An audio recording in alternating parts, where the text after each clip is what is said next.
So what's going on? Is there something, I mean, I know you've got a lot of stuff going on with the move. You're in a new country. You're starting a new position, new company. How do you feel about all that? I was actually thinking the good thing to talk about for me, since you know my situation, would be to talk about the fact that I will be living with another person, a non-roommate person, for the first time in almost 2 years. Okay.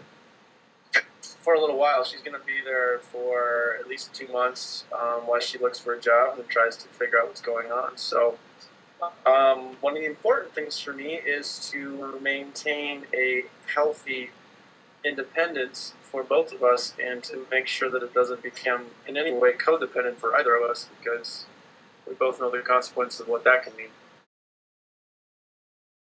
So what happened the last time that you felt as though you were codependent?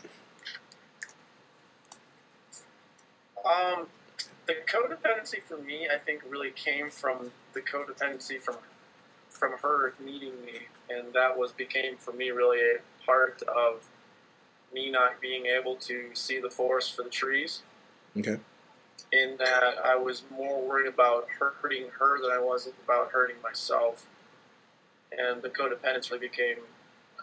I never felt like I was codependent upon her. I was never that involved, if you want to call it that.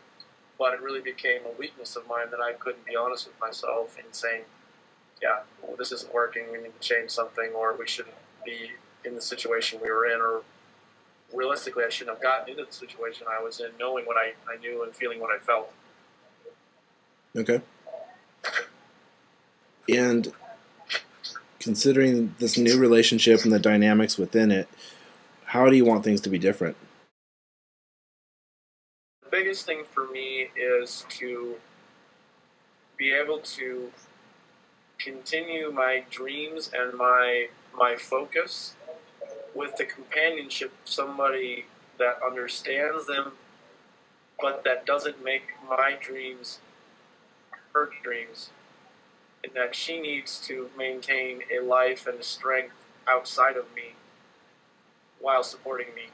If that makes sense. Mm-hmm. It does. So if she's supporting you, what's that like while you're following your focus on your dreams?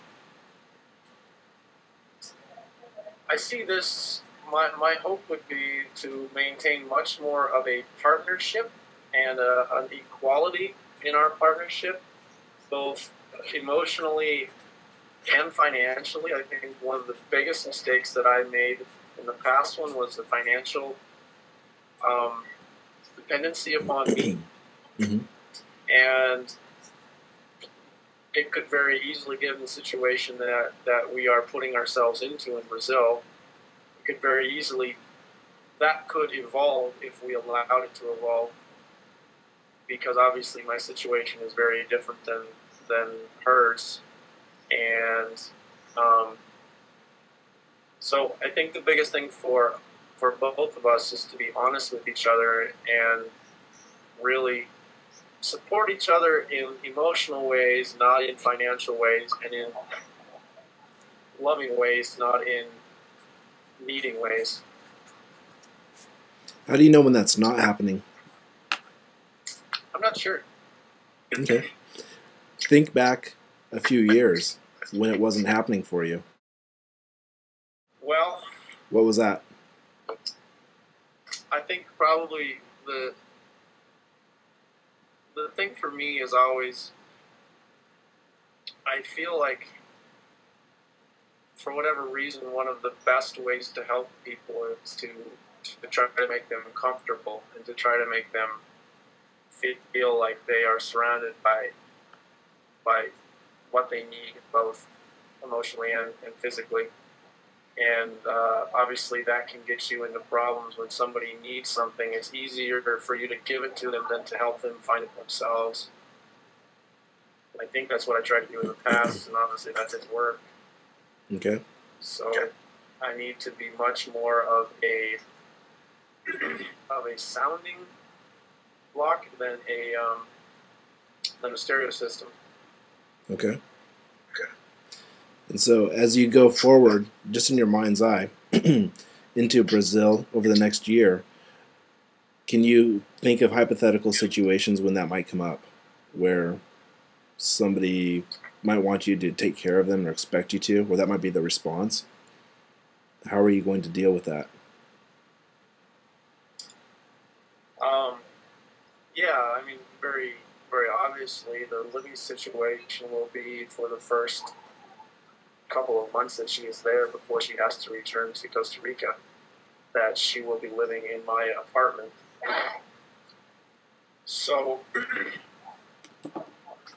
I think the most, excuse me, I think the best way for me to deal with that is to do what we have done, which is to really set targets and to set goals about where we are both going to be at certain points as we go forward, rather than, one of the things that her mom said to me the other day was that if you don't have a goal or a target, basically whatever comes will be good. On the other hand, if you set something in front of you that you want to attain and you make that real, then you won't be satisfied unless you attain that. So if we do this together and are upfront and honest with each other, saying this is what needs to happen for both of us to be healthy and to be happy, then we will be able to avoid the situations where I am dependent upon her or vice versa for things that realistically we should depend on ourselves for, and that we should figure out how to deal with ourselves. It seems to me that there are things that you can set targets for that are quantitative or achievable. They're either achieved or they're not achieved. And then there are qualitative experiences, probably some of the dynamics in your relationship you can't set a target for. They're experiential. Yes. Can those work together?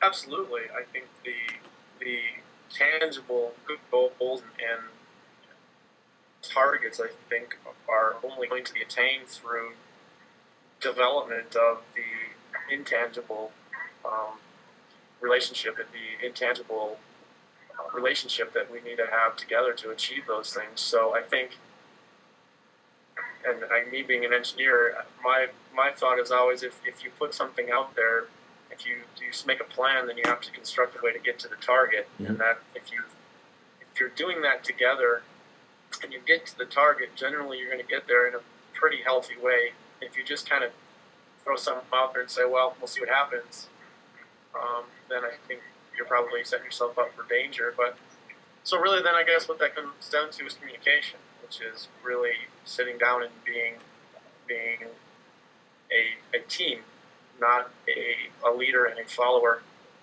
which is what happened. Yeah. So I don't want to be a leader. I mean, I don't want to be a follower, but I don't want to be a leader. I want to be an equal. Okay. That's really what it comes down to, I think, for me at this point is I want a partner. I don't want a person that wants to be with me. I want a partner.